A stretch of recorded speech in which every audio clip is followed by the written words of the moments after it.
30 minutes pour faire le tour de l'actualité nationale et internationale. Bonjour à tous, voici les titres. En Côte d'Ivoire, l'ouverture aujourd'hui des épreuves écrites des examens à grand tirage, session 2021. Plus de 500 000 candidats à l'assaut ce matin du certificat d'études primaires et élémentaires, le CP et de l'entrée en 6e.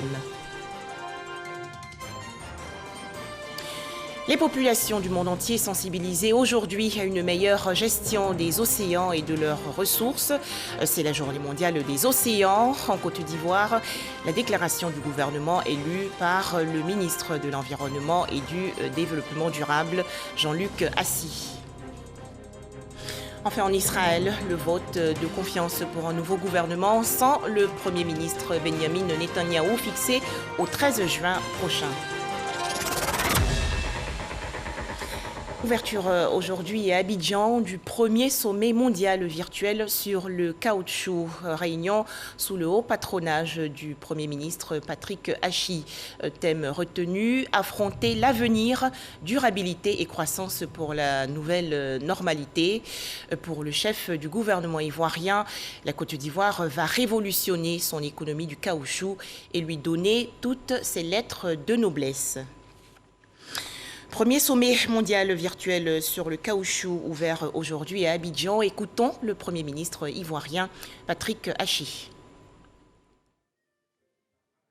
L'enjeu pour l'avenir est limpide. Il ne nous est en effet plus possible de rester encore longtemps dans ce statut d'éternel producteur de base, où nous prenons la plus grande part de la pénibilité et si peu de la valeur globale produite par nos richesses agricoles. Il nous faut donc agir sur deux fronts. D'une part, transformer localement toujours plus pour conserver pour les Ivoiriens et les producteurs locaux la valeur ajoutée la plus grande. D'autre part, améliorer toujours davantage l'intégration de nos produits dans les circuits internationaux de distribution en travaillant à la conquête des marchés et au positionnement durable de nos filières, à la valeur de leurs marques et, in fine, à leur pricing power. Mesdames et messieurs, l'EVA est extrêmement représentatif de cette réalité d'une croissance soutenue. Nous sommes le premier producteur d'Afrique avec près de 1 million de tonnes en 2020, soit 80% de la production du continent et le 4e au monde. Une progression de 3 places en 3 ans, mais aussi de la force d'une ambition nationale. Celle qui veut transformer nos filières agricoles, développer l'industrie locale de la transformation, travailler à des cultures plus durables, ce que permet la culture particulière de l'EVA en tant que culture intercalaire, et gagner, au final, le combat économique et humain d'une valeur ajoutée d'une filière qui possède un chiffre d'affaires annuel de près de 350 milliards de dollars au niveau mondial et dont la Côte d'Ivoire ne capte que 0,5%, alors même qu'elle assure près de 7,5% de la production mondiale, c'est-à-dire un ratio de 1 à 15. Dans l'actualité nationale, cette activité du ministre d'État, ministre de l'Agriculture et du Développement rural, Kobenan Kwasi Adjoumani, a visité le site prévu pour la construction d'une usine de cacao à Anyama, dans la région sud du pays. Le point, Régis Kofi. C'est sur ce site de 21 hectares que plusieurs bâtiments sortiront de terre. Ces bâtiments vont servir à transformer le cacao, stocker les fèves et former au métier du chocolat. Ce lundi, le ministre de l'Agriculture et du Développement rural a effectué une visite sur l'espace situé au PK24 à Anyama. Constat, les travaux ont démarré par le terrassement et la construction de la clôture. Dans ces usines que nous sommes en train de construire, c'est la première transformation. Nous ferons du beurre, nous ferons des tourteaux et nous faisons de la liqueur. Mais le bâtiment que nous allons faire ici, c'est un bâtiment qui va abriter dans un premier temps une usine de 50 000 tonnes, capacité de broyage. Nous allons passer dans un deuxième temps à 100 000 tonnes sur le même site. La construction de 2 nouvelles usines de transformation du cacao à Abidjan et à San Pedro vise à augmenter la part de valeur ajoutée du pays dans la filière cacaoyère, d'où la satisfaction du ministre Kobenan Kwasi Adjoumani. Vous savez, le président de la République suit au quotidien tous ces projets. Et chaque jour que Dieu fait, Ils nous posent des questions pour savoir à quel niveau nous sommes en ce qui concerne les réalisations. Aujourd'hui, nous avons fait le déplacement, le DG et moi-même, pour nous enquérir des réalités du terrain. Vous savez, avant d'installer des usines, il faut d'abord aménager l'espace. Cela a été fait. Maintenant, on est en train de conforter cela à travers donc, la mise en place des plateformes qui presque sont également terminées. Et très bientôt, nous allons voir les bâtiments sortir. C'est le 22 septembre dernier que le président de la République, Alassane Ouattara, a posé la première pierre de l'usine d'Abidjan qui, comme celle de San Pedro, aura une capacité de transformation de 50 000 tonnes. Avec ces usines, la Côte d'Ivoire, qui produit plus de 2 millions de tonnes chaque année, va booster la production et conforter sa place de premier producteur mondial de cacao. Investissement total, 216 milliards de francs CFA, financé par un prêt de la Chine. Toujours en Côte d'Ivoire, beaucoup de concentration ce matin chez les enfants du cours moyen 2. En effet, 562 519 candidats affrontent le certificat d'études primaires et élémentaires ainsi que l'entrée en 6e session 2021 sur toute l'étendue du territoire national. La ministre de l'Éducation nationale et de l'alphabétisation, Mariatou Koné, a donc visité quelques centres d'examen dans le district d'Abidjan. Les détails, Grace Kando. Groupe scolaire golf dans la commune de Cocody ce mardi. Devant la cour de cet établissement, des parents d'élèves. Je suis venu accompagner mon dernier qui présente l'entrée en 6e. Voilà, pour moi, c'est une manière de l'encourager pour qu'il sache que je suis avec lui de cœur. C'est un enfant qui est bien mais un peu distrait. Donc ce matin, il lui a donné les conseils d'usage. Il a dit vraiment, il faut te concentrer. Quand on amène les épreuves, il ne faut pas te jeter dessus. Il faut lire et puis il faut chercher à comprendre. Et puis posément, tu travailles. 562 519 candidats répartis dans 2368 centres frappent aux portes des lycées et collèges. La première épreuve de la journée démarre par l'exploitation des textes et le ton est donné par la ministre de l'Éducation nationale et de l'alphabétisation dans ce groupe scolaire. Pour les candidats, tout se déroule bien. Je trouve le sujet facile. C'est un sujet pour la pandémie, comment se confiner, comment se protéger pour ne pas attraper la maladie Covid-19. Je vais avoir mon entrée en 6e. J'ai étudié beaucoup sur la Covid. Après le groupe scolaire golf, cap est mis sur le groupe scolaire Meya Kwadio dans la commune de Makori. Ici aussi, la ministre Mariatou Koné est venue encourager candidats et encadreurs.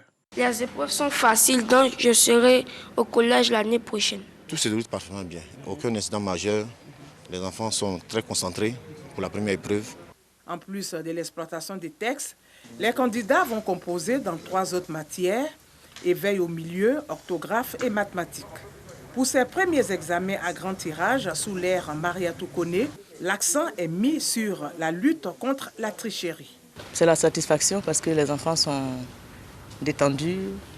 Ils ont tous compris le message de lutte contre la tricherie et nous leur avons donné des conseils. Travailler de façon saine, sur le mérite paye, sur le travail paye. Et si par extraordinaire il y avait des parents ou des enseignants ou des inspecteurs ou une tierce personne qui était tentée de les encourager à la tricherie, que ces enfants-là montrent qu'ils sont bien informés du danger de la tricherie et qu'ils dénoncent donc ces personnes. La proclamation des résultats du certificat d'études primaires et élémentaires est prévue pour le mardi 22 juin. Dans la région de Gbeke, dans le centre du pays, a noté 27 753 candidats au certificat d'études primaires et élémentaires, ainsi qu'à l'entrée en 6e session 2021. Ils sont répartis dans 106 centres de composition. Alors comment abordent-ils les différentes épreuves écrites? Pour en parler, Soro Corona de RTI Bouaké. École primaire publique de Broubou, lieu du lancement officiel des épreuves écrites du certificat d'études primaires et élémentaires CEP et le concours d'entrée en 6e session 2021 à la Drena Bouaké 1. Même décor, même lancement à l'EPP Plateau de Bouaké. Candidats, surveillants, forces de sécurité, autorités administratives et éducatives sont tous présents. Dans ce centre de la DRENA 2, une particularité à signaler. Ici, des malentendants composent. On a préparé ensemble avec le maître, il nous a donné un questionnaire, on a fait des exercices que j'ai révisés avant de venir. Nous avons des candidats en situation d'handicap qui aussi, pour la première fois, composent ici à Bouaké. Une victoire vient d'être remportée. C'est le fait de les faire composer sur place. Pour des examens crédibles, plusieurs dispositions sont prises afin d'étouffer toute velléité de fraude. Les consignes sont claires. Nous avons exhorté les enseignants de laisser les enfants fournir leurs efforts pour que le résultat qui sortira de ces examens soit le reflet de l'effort de tous ces enfants. Pas de présence de parents d'élèves dans les centres, pas de présence de vendeurs ou de vendeuses d'aliments dans les centres. Dans la région de Gbeke, ils sont 27 753 candidats qui cherchent à décrocher ce premier diplôme scolaire. Les épreuves qu'on nous a données, je les comprends. Exploitation des tests, orthographe, éveil au milieu et mathématiques sont les matières soumises aux 562 519 candidats sur l'ensemble du territoire national. Les résultats sont attendus dans 2 semaines. Je vous donne lecture à présent de ce communiqué de l'état-major général des armées.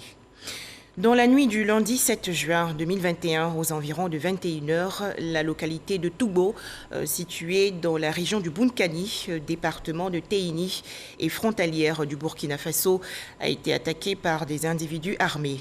Le détachement des forces armées de Côte d'Ivoire prédéployé sur les lieux a immédiatement réagi et repoussé l'ennemi.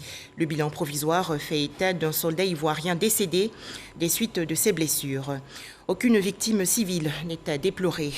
Les opérations militaires de ratissage se poursuivent sur le terrain avec l'arrivée de renforts dépêchés dans la zone. Le chef d'état-major général des armées présente ses condoléances à la famille du soldat décédé, tout en saluant la prompte réaction des hommes ainsi que leur courage et leur détermination. Fait à Abidjan le 8 juin 2021, signé le général de corps d'armée Lassina Doumbia, chef d'état-major général des armées. Bouaké, dans la région centre du pays, le premier président de la Cour d'appel et le procureur général officiellement installé il y a quelques jours. Le point dans ce reportage de Charles Tatou de RTI Bouaké. Palais de justice de Bouaké, ambiance fraternelle et conviviale. Ces images traduisent le début du déroulement d'un événement heureux. La cérémonie de joie ici, c'est l'installation du premier président et du procureur général de la Cour d'appel. Il s'agit de Kouili Désiré, précédemment procureur général de la dite Cour. Son remplaçant, Bernard Koné, venu du palais de justice de Yopougon. La grande famille judiciaire, les autorités locales, les responsables des forces de défense et de sécurité, les parents et amis, tous ont manifesté leur joie et leur soutien aux nouvelles autorités du palais de justice de Bouaké par leur présence massive. Les nouveaux promus, eux, promettent de continuer l'œuvre de leurs prédécesseurs. L'une des principales missions, c'est d'améliorer les rapports de la justice avec les justiciables. Nous devons être à l'attente des justiciables et ce droit doit être dit dans un délai raisonnable. Voilà. Parce que les justiciables ne doivent pas souffrir des longueurs interminables. Et mon rôle est de veiller à ce que la justice soit rendue en temps utile. Je mesure l'ampleur de la tâche et je tâcherai d'être à la hauteur. Le nouveau défi qui attend le premier président et le procureur général de la dite Cour est aussi la construction des nouveaux locaux de la Cour d'appel de Bouaké. Un autre communiqué dans cette édition en provenance cette fois du ministère de l'Intérieur et de la Sécurité. Il est lu par Serge Coléa. Communiqué du ministre de l'Intérieur et de la Sécurité. Après la diffusion de la vidéo fake news qui a suscité le 19 mai 2021 des violences contre les membres de la communauté nigérienne vivant en Côte d'Ivoire, 2 nouvelles vidéos ont été récemment mises en circulation sur les réseaux sociaux par des individus mal intentionnés. La première vidéo présente des exécutions de personnes commises par des individus qui seraient de nationalité nigérienne sur des présumés migrants maliens, guinéens et ivoiriens. La seconde est une incitation à s'attaquer aux ressortissants burkinabés vivant sur le territoire ivoirien. Ces vidéos, de même que celles à l'origine des événements du 19 mai dernier, véhiculent de fausses informations et images de nature à provoquer des conflits entre les Ivoiriens et les ressortissants des pays de la sous-région.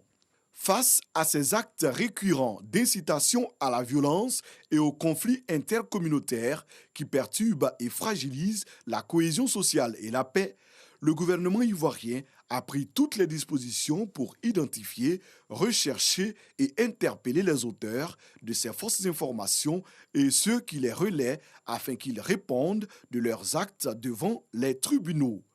Le gouvernement tient à rassurer l'opinion nationale et internationale de sa ferme volonté de garantir la sécurité des personnes et de leurs biens sur toute l'étendue du territoire national.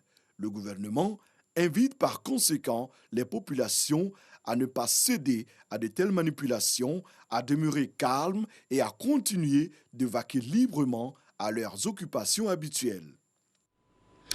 Toujours en Côte d'Ivoire, la reprise des élections législatives dans les 6 circonscriptions où il y a eu invalidation du scrutin ou décès de candidats. C'est aujourd'hui le 4e jour de la campagne électorale. Un tout autre sujet à présent, c'est aujourd'hui la Journée mondiale des océans, événement pour sensibiliser les populations à une meilleure gestion des océans et de leurs ressources. Thème retenu cette année 2021, océans, vie et moyens de subsistance. Pour en parler, Grace Kando. La Journée mondiale des océans est l'occasion de sensibiliser les populations sur les voies et moyens à explorer pour la conservation efficace et l'utilisation durable des océans, des mers, des ressources marines et côtières. Les océans, c'est 90% de l'eau sur la planète. Elles sont la source principale des pluies. Ils sont une composante essentielle de l'écosystème terrestre. En effet, les océans sont une source de biodiversité, de nourriture et de vie. Selon l'Organisation des Nations Unies pour l'alimentation et l'agriculture, plus de 40% de la population mondiale vit à moins de 100 km des côtes. Une meilleure gestion des ressources marines et côtières s'avère par conséquent essentielle pour assurer la sécurité alimentaire à l'échelle de la planète. Des océans propres et des zones côtières bien aménagées permettent d'assurer la santé et la survie.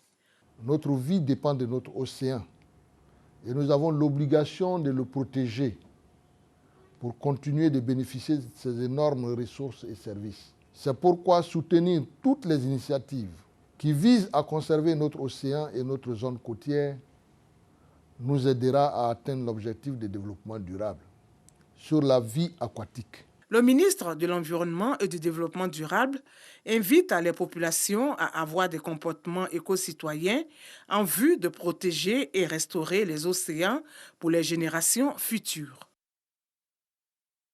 Attention, le coronavirus toujours à l'affût, alors respectons les gestes barrières et faisons-nous vacciner.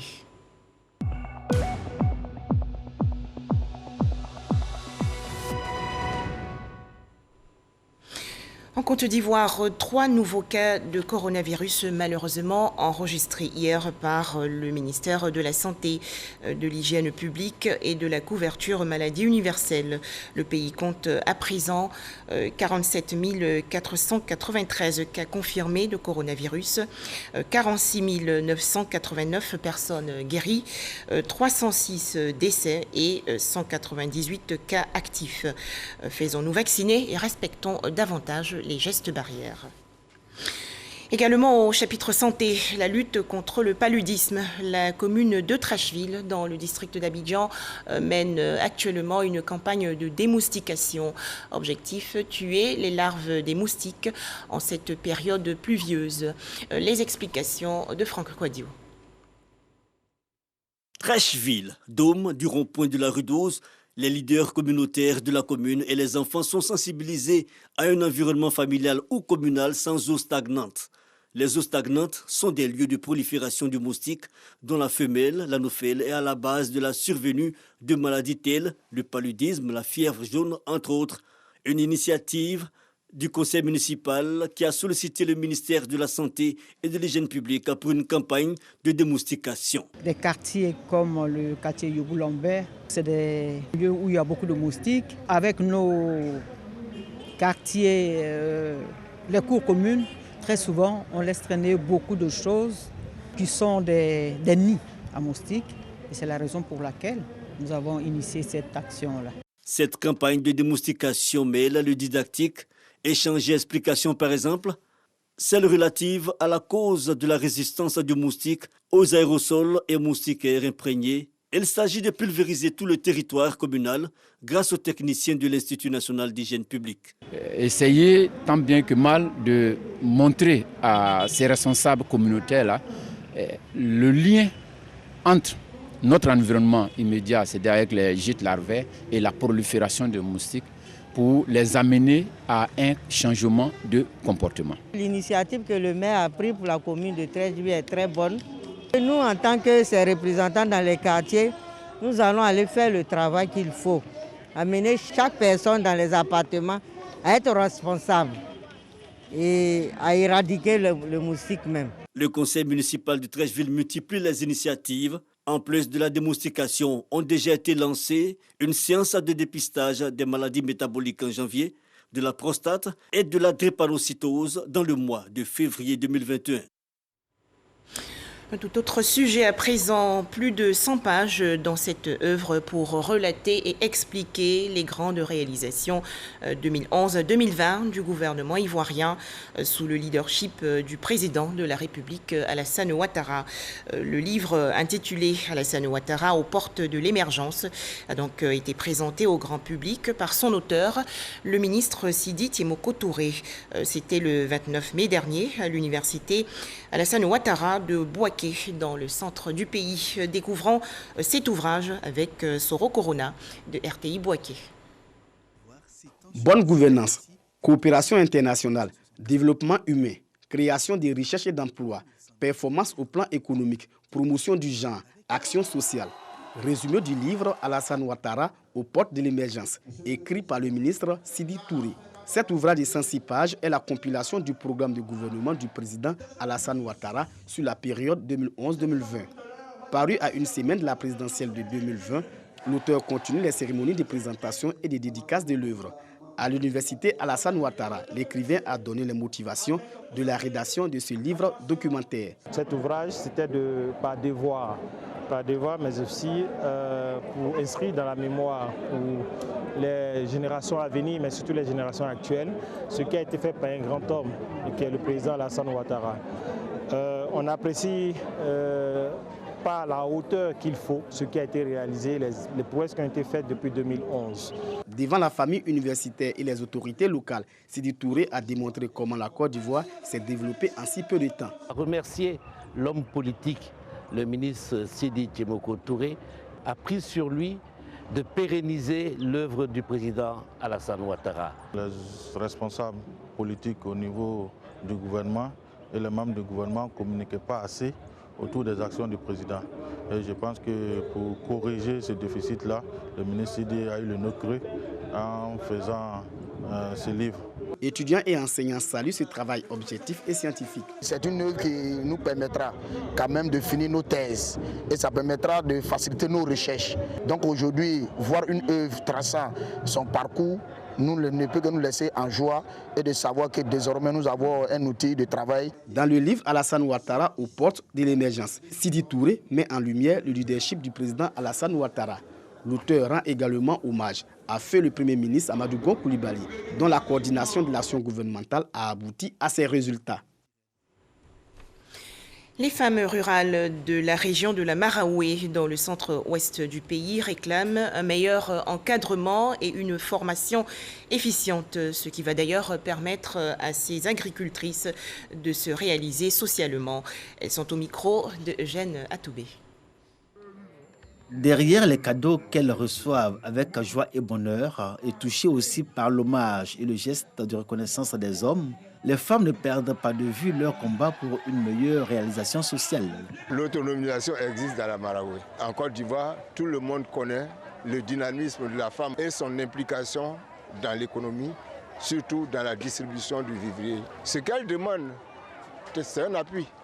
Mais pour elles, il faut valoriser les acquis, aller toujours de l'avant et tirer le meilleur profit de leurs activités. Les femmes de Boisflé s'accordent pour dire qu'elles ont besoin d'être encadrées.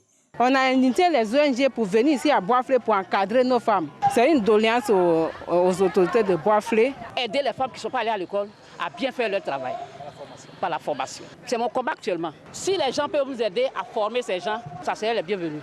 Ce sont environ 400 femmes actives et de diverses catégories socio-professionnelles qui se sont mobilisées place Quinquin. Une bonne frange représentative exprimant ses attentes et entretenue par le sénateur de la région de la Maraoué, Paulin Adlomo, et le préfet de région sur les places et rôles de la femme dans la société. Le sénateur parrain de la rencontre des femmes a rappelé la politique du président de la République Alassane Ouattara en faveur des femmes, notamment les différents fonds mis à leur disposition comme le FAFSI de la première dame Dominique Ouattara. Le fait que ces fonds existent, c'est notre devoir, nous les élus, c'est notre devoir, nous les cadres, pour dire bon, voilà, ces fonds sont là. Et ça, il faut remercier Madame la Présidente pour ce qu'elle a fait. Il faut remercier le président de la République qui a dégagé ce fonds-là. Il faut qu'on encadre nos parents. Si déjà sur 300 demandes, si on a au moins les 30-40%, c'est déjà une bonne chose. L'État fait ce qu'il peut. Quels que soient les fonds qu'on va mettre à la disposition des femmes, on ne pourra pas satisfaire toutes les femmes. Mais il y a une technique que le ministère de la Famille a utilisée aujourd'hui pour rendre les femmes autonomes véritablement, c'est les AVEC, Associations villageoises d'épargne et de crédit. À côté des AVEC qui donnent les moyens financiers à ces femmes-là, j'ai demandé que les enseignants des IFEF partent aussi avec les femmes qui vont encadrer les femmes avec les AVEC. Donc on fait l'alphabétisation en même temps.